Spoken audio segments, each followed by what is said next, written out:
जय हिंद साथियों, स्वागत है मॉडर्न आईएएस एकेडमी के मंच पर। मैं हूं सम्राट चौहान। जैसा कि आप सभी जानते हैं, भारतीय संविधान के भाग 5 संघ की कार्यपालिका से संबंधित चीज़ों को आज हम लोग देखने वाले हैं, परत दर परत, और एक एक अनुच्छेद को सारगर्भित तरीके से देखेंगे। आप लोग भी उसी तरह से नोट्स बनाते चलेंगे जैसा मैं बोर्ड पर लिखूंगा। आइए समय न गवाते हुए लिखते हैं। तो हम लोग आज देखेंगे भाग 5। भाग 5 में किसका वर्णन है? तो संघ की कार्यपालिका का वर्णन है। ठीक है, भाग 5 में किसका वर्णन है? तो संघ की कार्यपालिका का वर्णन है। और आर्टिकल की बात की जाए बाबू, तो 52 से 78 तक हमें देखना है। संघ की कार्यपालिका में कौन कौन आते हैं? कौन कौन आते हैं बाबू? संघ की कार्यपालिका में कौन कौन आते हैं? तो इसमें आएंगे राष्ट्रपति। ठीक है, राष्ट्रपति को हम लोग विस्तार से देखेंगे। फिर आएंगे कौन? तो उपराष्ट्रपति, है ना बाबू? ठीक है, उसके बाद आएंगे कौन? तो प्रधानमंत्री। ठीक है, प्राइम मिनिस्टर ऑफ इंडिया। इसके बाद कौन? तो मंत्रिपरिषद का वर्णन रहेगा, मंत्रिपरिषद को भी विस्तार से देखेंगे। इसके बाद आएंगे भारत के महान्यायवादी, एडवोकेट जनरल ऑफ इंडिया। ठीक है, ये शामिल हैं और इन्हीं लोगों को विस्तार पूर्वक हमें देखना है। ठीक है, आइए आगे बढ़ते हैं। क्या? तो जो भारत का जो राष्ट्रपति है, ठीक है, राष्ट्रपति हम लोग देखेंगे आज। राष्ट्रपति, प्रेसिडेंट, प्रेसिडेंट। तो जो भारत का राष्ट्रपति होता है, ठीक है, राष्ट्रपति की बात की जाए बाबू, तो भारत का राज्य प्रमुख होता है। कौन? तो राष्ट्रपति। और क्या होता है बाबू? तो होता है क्या? तो राष्ट्रपति तीनों सेनाओं का प्रमुख होता है। तीनों सेनाओं का प्रमुख होता है।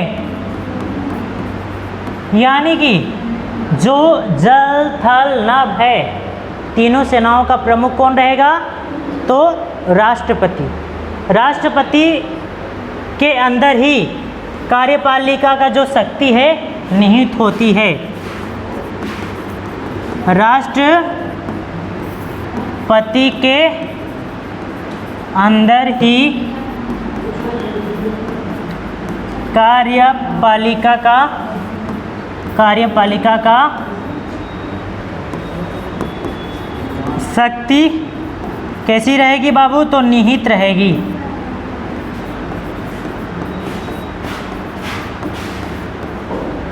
ठीक है, यहाँ तक आप लोगों को समझ में आया? जो भारत के राष्ट्रपति होते हैं वो तीनों सेनाओं के प्रमुख होते हैं, जल थल नभ। यानी कि तीनों सेनाओं के प्रमुखों को नियुक्ति भी वही करते हैं। सेना किसी की भी बात नहीं मानेगी सिवाय राष्ट्रपति के। और ये भारत के राज्य के प्रमुख भी होते हैं और प्रथम नागरिक भी माने जाते हैं। आइए देखते हैं राष्ट्रपति का वर्णन, उनके पद का वर्णन, उनके शक्ति का वर्णन, उनके निर्वाचन पद्धति का वर्णन किन किन अनुच्छेदों में है, उसे विस्तार से समझते हैं। तो यहाँ तक आप लोगों ने, उम्मीद करता हूँ आप लोग लिख चुके होंगे। ठीक है, आइए हम लोग देखते हैं। अगला राष्ट्रपति का जो अनुच्छेद है, ठीक है, तो हम लोग 52 से राष्ट्रपति के बारे में पढ़ना शुरू कर देते हैं। अनुच्छेद 52।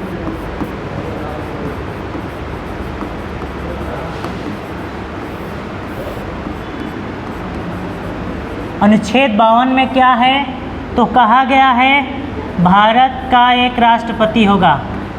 भारत का एक राष्ट्रपति होगा, ठीक है। तो अनुच्छेद 52 में कहा गया है भारत का एक राष्ट्रपति होगा। जो राष्ट्रपति होगा क्या, तो राष्ट्रपति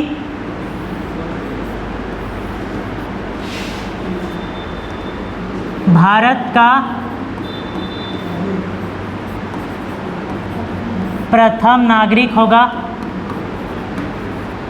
नागरिक बात की जाए दूसरा, तो सभी संवैधानिक कार्य इसके नाम से किए जाएंगे।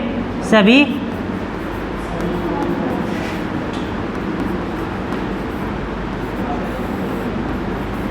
कार्य राष्ट्रपति के नाम से किए जाएंगे, ठीक है। और राष्ट्रपति, ठीक है, राष्ट्रपति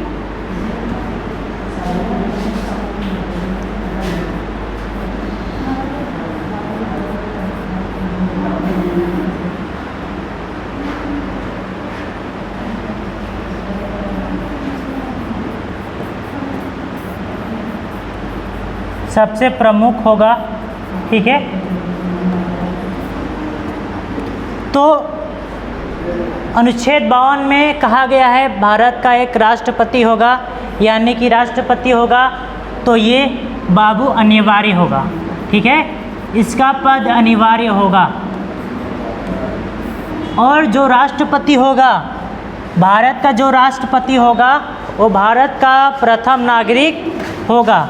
किसके हिसाब से, तो वरीयता के हिसाब से भारत का प्रथम नागरिक माना जाएगा। अगला, सभी संवैधानिक कार्य उसके नाम से किए जाएंगे। राष्ट्रपति सबसे प्रमुख माना जाएगा। अगला हम लोग देखेंगे अनुच्छेद 73, ठीक है। अनुच्छेद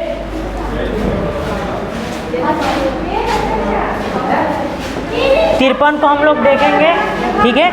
अनुच्छेद 53,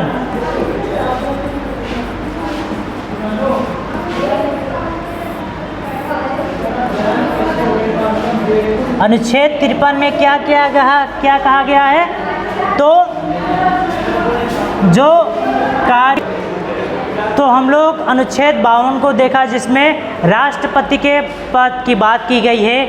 53 में हम लोग देखेंगे क्या, तो जो राष्ट्रपति होगा कार्यपालिका का प्रमुख होगा। तो क्या, तो सभी शक्ति राष्ट्रपति में निहित होगी। राष्ट्रपति चाहे तो स्वयं या अपने किसी अधीनस्थ के माध्यम से इस शक्ति का प्रयोग कर सकता है। तो राष्ट्रपति चाहे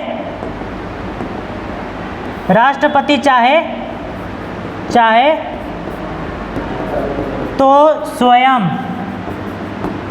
या अपने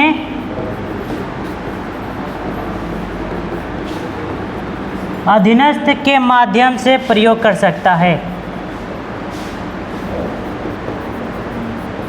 माध्यम से प्रयोग करेगा। 53 में है राष्ट्रपति कार्यपालिका का प्रमुख होगा। तो वास्तविक तो नहीं होता है, नाम मात्र का होता है, लेकिन कहा गया है राष्ट्रपति कार्यपालिका का वास्तविक प्रमुख होगा। अगला हम लोग देखेंगे बाबू 54 को। 52, 53 देखा हम लोगों ने। अनुच्छेद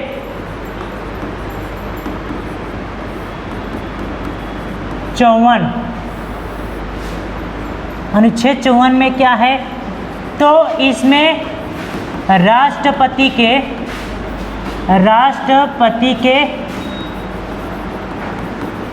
निर्वाचन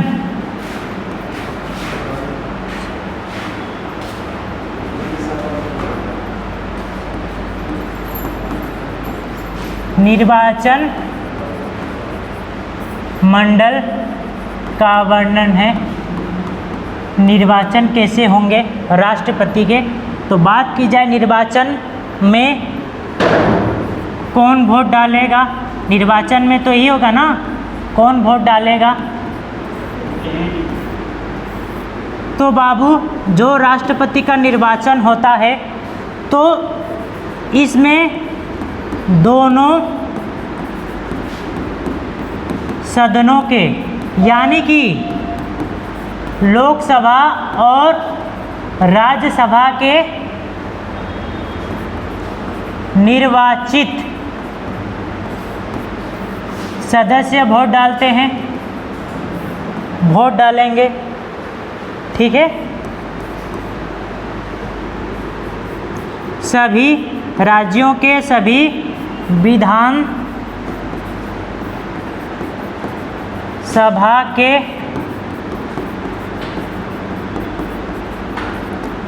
निर्वाचित सदस्य भी वोट डालेंगे। और कौन कौन डालेंगे बाबू, तो दिल्ली व पुडुचेरी के जो विधानसभा है, विधानसभा के निर्वाचित सदस्य भी वोट डालते हैं। और ये कब किया गया, तो बाबू ये किया गया 17वां संविधान संशोधन 1900, ठीक है, 17वां संविधान संशोधन 1991 और 92 के दौरान किया गया, अनिवार्य कर दिया गया। अब और एक केंद्र शासित जुड़ा है जिसका नाम है जम्मू एंड कश्मीर, वहाँ भी विधानसभा है और यहाँ के सदस्य भी वोट डालेंगे, जम्मू एंड कश्मीर। जो 2019 में जो यहाँ के विधानसभा है, विधानसभा के निर्वाचित सदस्य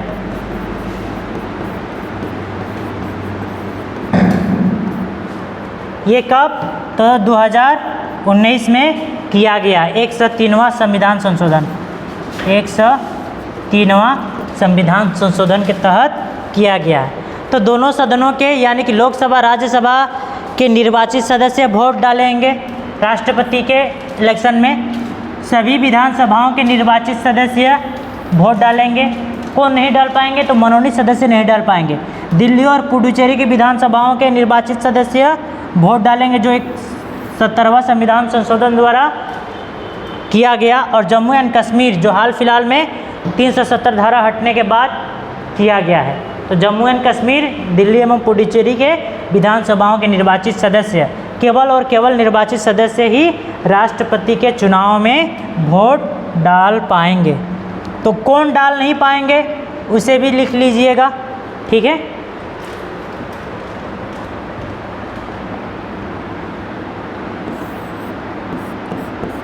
कौन नहीं डाल पाएगा, तो सभी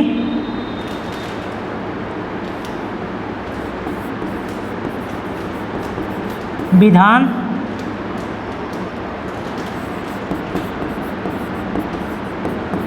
परिषदों के सदस्य नहीं डाल पाएंगे बाबू।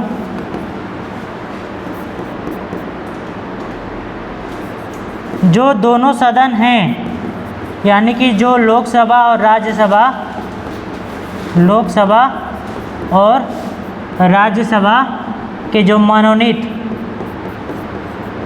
सदस्य भी वोट डाल नहीं पाएंगे इसमें। तो इसे आप लोग नोट करेंगे। ये हम लोगों ने देखा था 54, ठीक है। आइए आगे बढ़ते हैं, ठीक है। चलिए अगला देखते हैं अनुच्छेद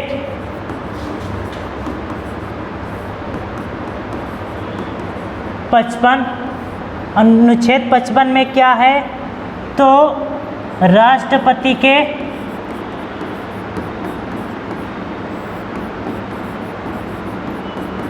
निर्वाचन पद्धति के बारे में पद्धति का जिक्र है। राष्ट्रपति का निर्वाचन पद्धति कैसा होगा? तो राष्ट्रपति का निर्वाचन पद्धति कैसा होगा बाबू? तो अप्रत्यक्ष चुनाव होता है, यानी कि जनता द्वारा नहीं चुना जाता है, जनता द्वारा चुने गए प्रतिनिधि चुनते हैं किसे? तो राष्ट्रपति को। तो अप्रत्यक्ष द्वारा। दूसरा क्या है? तो अनुपातिक प्रतिनिधित्व, ठीक है, मत द्वारा। दूसरा है एकल संक्रमणीय पद्धति द्वारा, ठीक है। अनुपातिक प्रतिनिधित्व मत एवं एकल संक्रमणीय पद्धति द्वारा राष्ट्रपति का चुनाव होता है। और चुनाव में गुप्त मतदान होता है बाबू। कैसा? तो गुप्त मतदान होता है। और गुप्त मतदान होता है तो आप लोग और एक चीज़ नोट कर लीजिएगा, ठीक है। इसमें 2 सदस्य रहते हैं, एक सांसद रहते हैं, ठीक है, एक सांसद रहते हैं और दूसरा कौन होते हैं? तो बाबू विधायक रहते हैं। विधायक, राज्य विधानसभाओं के सदस्य विधायक ही तो हैं। तो इन्हें हरा पर्चा मिलता है और इन्हें गुलाबी रंग का पर्चा मिलता है राष्ट्रपति के इलेक्शन में वोट डालने के लिए। तो इन्हें हरा मिलेगा सांसदों को और विधायकों को गुलाबी रंग का क्या पर्चा मिलता है। तो चुनाव प्रक्रिया के बारे में थोड़ा जान लीजिए बाबू। मान लेते हैं ये 3 आदमी खड़े हैं, एक को मिला कितना? तो 45, एक को मिला 35 और एक को मिला 20, यानी कि जिसे सबसे कम मिलेगा उसे हटा दिया जाएगा। और 45 और 35 में से, ठीक है, काउंट होगा और जैसे ही 45 51 का आंकड़ा पार कर देगा वैसे ही इसे ये जीत जाएगा। तो सांसदों को हरा रंग का पर्चा मिलता है, ठीक है। आप लोग वोट डालने जाते हैं तो आप लोग को स्टाम्प में मार कर एक पर्ची मिलती है, वो जाकर डाल देते हैं। तो वैसे ही सांसदों के लिए हरा और विधायकों के लिए गुलाबी रंग का मिलता है। आप लोग इसे याद रखेंगे। तो हम लोग आगे बढ़ते हैं, थोड़ा इन चीज़ों को देखा हम लोगों ने। अब देखेंगे 56 में क्या है तो उसे भी देखते हैं।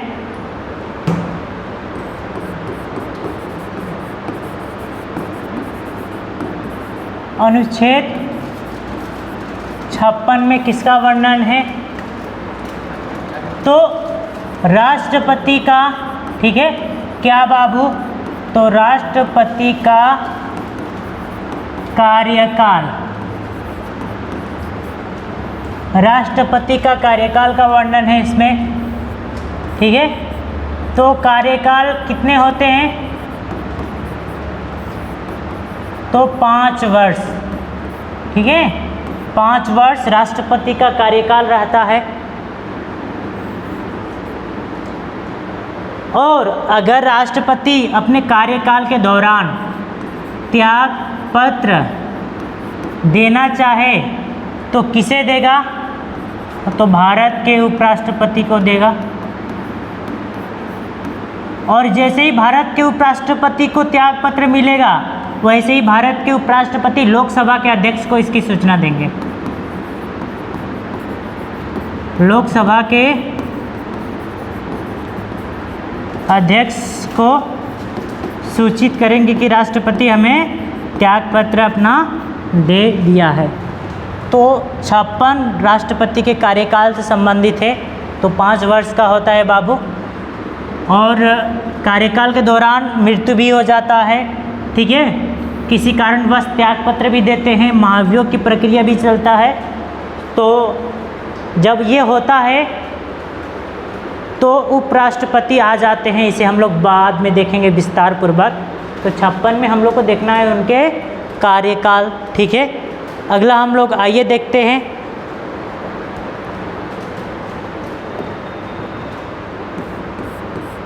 अनुच्छेद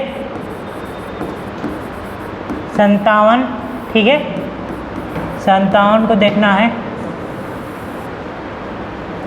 इसमें क्या कहा गया है बाबू? तो राष्ट्रपति, ठीक है, राष्ट्रपति दोबारा, ठीक है, राष्ट्रपति दोबारा बन सकता है, बन सकता है। इसमें कहा गया है राष्ट्रपति दोबारा बन सकता है, यानी कि पुनर्बार, ठीक है, पुनर्बार बन सकता है, दोबारा राष्ट्रपति बन सकता है। किसका? तो भारत का। लेकिन यूएसए में, अमेरिका में राष्ट्रपति सिर्फ 2 बार ही राष्ट्रपति बन सकता है कोई आदमी, इससे ज़्यादा नहीं बन सकता। लेकिन भारत में विपरीत है, भारत में एक व्यक्ति कई बार राष्ट्रपति बन सकता है। और इस स्थिति में लोकसभा यानी कि संसद मौन रहेगा, यानी कि इस पर कुछ नहीं बोलेगा। ठीक है, तो कई बार राष्ट्रपति बना जा सकता है। लेकिन ये संभव कैसे होगा? तो प्रधानमंत्री का समर्थन चाहिए, सर पर हाथ चाहिए। ठीक है, जैसे कि डॉक्टर एपीजे अब्दुल कलाम को अटल बिहारी ने ही राष्ट्रपति बनाया। उन्होंने कहा मेरा बैकग्राउंड राजनीतिक दलों से है नहीं, राजनीतिक खानदान से तो आता नहीं हूँ, मैं कैसे समर्थन प्राप्त करूँगा? तो उन्होंने कहा इसकी चिंता आप ना करें, ठीक है, बाकी सब मैं देख लूँगा। तो ये इन्होंने ये चीज़ें कहा था और सही बात है, प्रधानमंत्री के ही कृपा से कोई व्यक्ति राष्ट्रपति बनता है।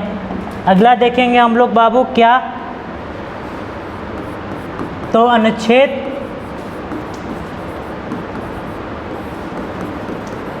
58, इसमें क्या कहा गया है? तो इसमें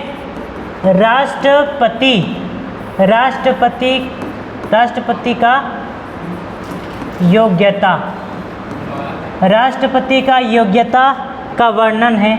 तो राष्ट्रपति के अंदर क्या क्या योग्यताएं होनी चाहिए बाबू? जिस प्रकार से मैं लिख रहा हूँ आप लोग भी ऐसे ऐसे नोट्स बनाते चलेंगे। तो राष्ट्रपति के अंदर कौन सी योग्यता होनी चाहिए? तो राष्ट्रपति के अंदर, ठीक है, राष्ट्रपति के अंदर वो पहले योग्यता है भारत का, ठीक है, भारत का नागरिक होना चाहिए।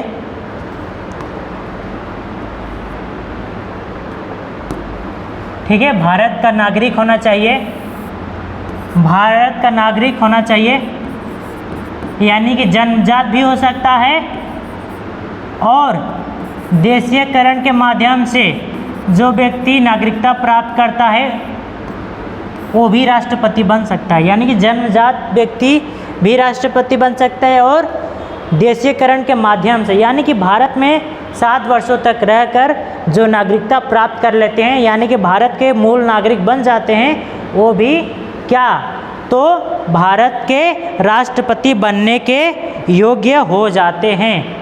ठीक है बाबू, केवल भारत के नागरिक होने चाहिए। अगला शर्त क्या है? तो 35 वर्ष पूर्ण हो चुका हो उस व्यक्ति का, वो भी भारत का नागरिक बन सकता है। अगला है लोकसभा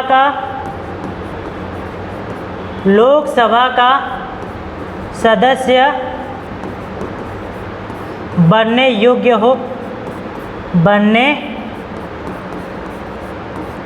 हो, वो भी राष्ट्रपति बनने के लिए पात्र है। अगला क्या बाबू? तो 15,000, ठीक है, 15,000 राशि जमा करना होता है, ये भी योग्यताओं में आता है।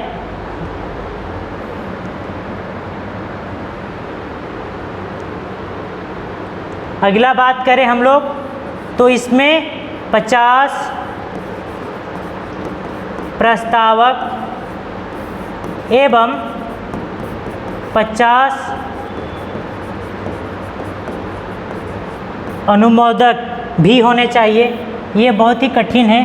ये योग्यताएं तो कोई भी पूरा कर सकता है, ऊपर वाले जितने भी हैं 4 योग्यताएं हो सकता है, लेकिन सबसे कठिन प्रक्रिया ये है, ये बाद में कर दिया गया क्योंकि राष्ट्रपति के चुनाव में ये चीज़ें फेस करने को मिला, तो ऐसा प्रावधान किया गया।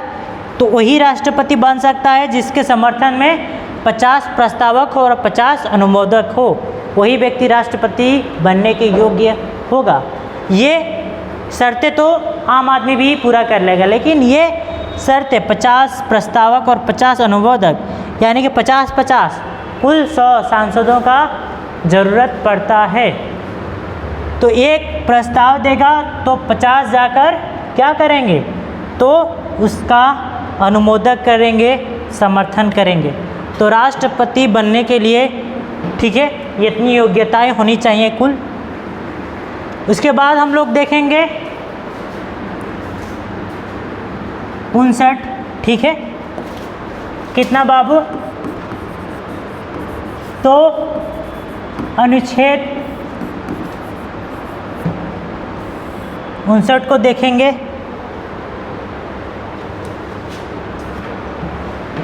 इसमें क्या कहा गया है, तो राष्ट्रपति का, ठीक है,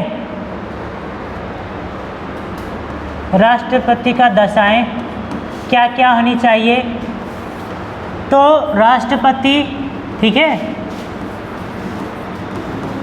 दिवालिया नहीं होना चाहिए, ठीक है, जो उम्मीदवार होगा वो पागल या मानसिक रूप से विक्षिप्त या रोगी नहीं होने चाहिए,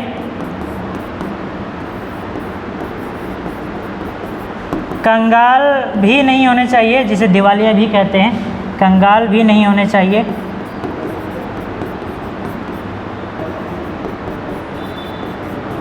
ये कुछ दशाएं हैं। और लाभ के पद पर भी उसे नहीं होना चाहिए, खैर उसे अलग से देखेंगे हम लोग। तो ये कुछ राष्ट्रपति की दशाएं हैं। अगला हम लोग देखेंगे क्या, तो अनुच्छेद 60, ठीक है, तीव्र गति से चलते हैं बाबू। उसके बाद हम लोग राष्ट्रपति की कार्यकारी शक्तियों को भी देखेंगे, ठीक है, कौन कौन से शक्तियों में वो क्षमादान करते हैं, उनके वीटो पावर के बारे में देखेंगे।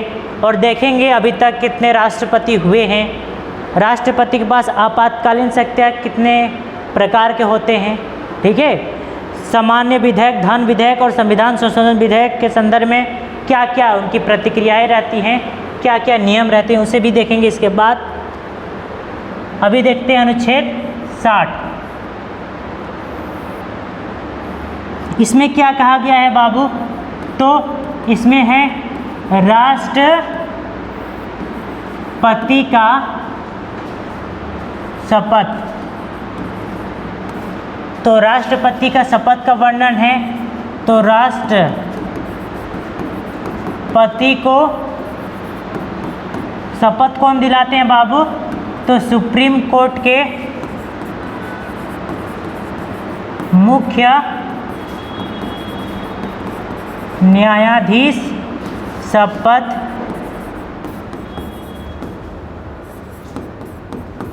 दिलाते हैं। अगर मुख्य न्यायाधीश ना हो तो सुप्रीम कोर्ट के ही वरिष्ठ न्यायाधीश दिला सकते हैं।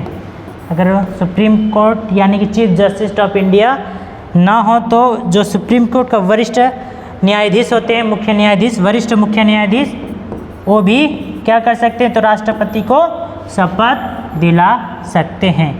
तो 60 में राष्ट्रपति का शपथ से संबंधित है। ठीक है, आगे बढ़े बाबू, चलिए आगे बढ़ते हैं। हम लोग को यही सब देखना था। अगला है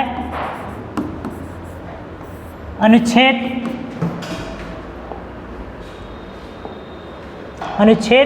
61 में क्या है? तो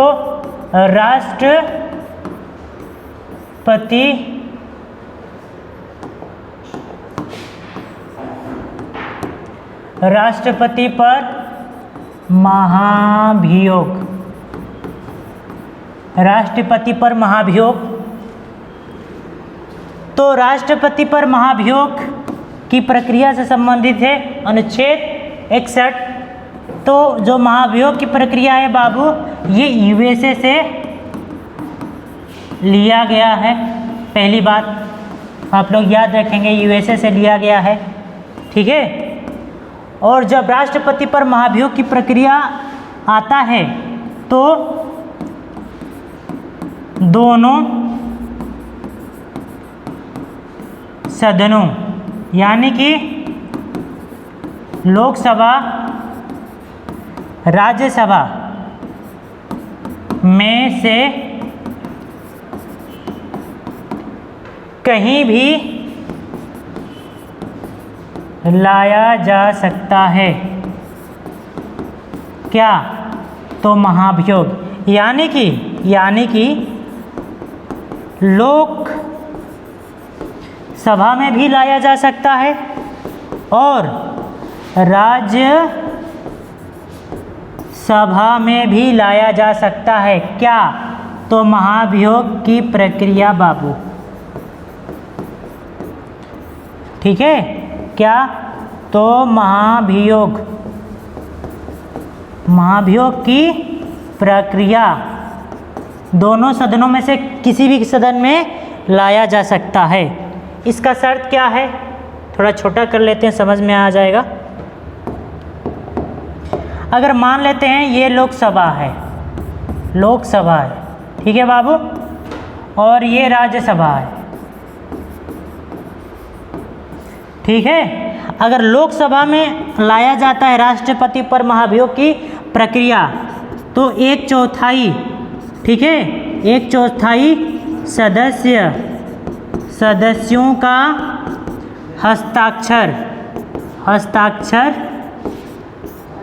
रहना पड़ेगा, तभी लाया जा सकता है, पहला शर्त। उसके बाद जैसे ये 1/4 सदस्य हस्ताक्षर कर देंगे महाभियोग पर, तो 14 दिन के पूर्व, 14 दिन पहले राष्ट्रपति को सूचित करना पड़ेगा, ठीक है। राष्ट्रपति को सूचित करना पड़ेगा और ये करने के बाद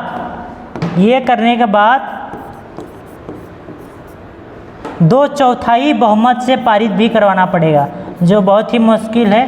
बहुमत से पारित करवाना पड़ेगा। अगर जब पारित हो जाएगा तो लोकसभा राज्यसभा में भेज देगा, ठीक है। तो यहाँ भी क्या होगा? तो 2/4 बहुमत से पारित करवाना पड़ेगा, बहुमत से पारित करवाना पड़ेगा। पारित करवाने के बाद ये क्या हो जाएगा? तो महाभियोग की प्रक्रिया संपन्न हो जाएगी। अगर यही चीज़ राज्यसभा में आता है तो इसमें भी 1/4 लोगों का यानी कि सदस्यों का हस्ताक्षर होना पड़ेगा, 14 दिन पूर्व नोटिस देना पड़ेगा राष्ट्रपति को, और 2/4 क्या होना पड़ेगा? तो बहुमत से पारित करना पड़ेगा। जैसे ही पारित होगा तो लोकसभा में भेज दिया जाएगा आगे की प्रक्रिया के लिए, ठीक है। दोनों में एक ही प्रोसीजर है। अगर राज्यसभा में आता है तो 2/4 बहुमत से पारित करके लोकसभा में भेज दिया जाएगा आगे की प्रक्रिया के लिए। अगर लोकसभा में आता है तो 2/4 बहुमत पारित करके आगे की प्रक्रिया के लिए राज्यसभा में भेज दिया जाता है। अगर ये होने के बाद तो राष्ट्रपति पर महाभियोग के तहत उसे पद से हटाया जा सकता है। ये तभी होता है जब राष्ट्रपति संविधान का उल्लंघन किया हो, ठीक है, और वो उसके योग्य ना हो, तो ये तभी होता है। अभी तक भारत में एक भी राष्ट्रपति पर महाभियोग की प्रक्रिया नहीं लगा है, ठीक है। और उम्मीद करते हैं जो भारत का राष्ट्रपति जो एक संवैधानिक पद है, इस पर महाभियोग का कलंक नहीं लगे तो अच्छा है। क्योंकि राष्ट्रपति का पद बहुत ही गरिमामय रहता है, गरिमापूर्ण रहता है और सभी इसके सम्मान करते हैं। तो साथियों, हम लोगों ने देखा भारतीय संविधान के भाग 5 के अंतर्गत संघ की कार्यपालिका के अंतर्गत राष्ट्रपति 52 से 61 तक। हम लोग को अभी देखना क्या है, तो 78 तक देखना है विस्तार और विस्तृत रूप से। विस्तार से देखेंगे, विस्तृत और सटीक विश्लेषण के साथ। और जैसे ही ख़त्म होगा हम लोग PYQ प्रीवियस ईयर प्रश्नों को भी देखेंगे। तो मैं जितना लिखा हूँ इतने ही सफिशिएंट है। आप लोग भी नोट्स बनाएं, रिवीजन करें, आगे बढ़ते जाएं और अपने साथियों को भी, ठीक है, इस समूह में शामिल करें और अपने साथियों में इस वीडियो को शेयर करें। चैनल को सब्सक्राइब कर दें, लाइक कर दें और अपने साथियों में शेयर कर दें।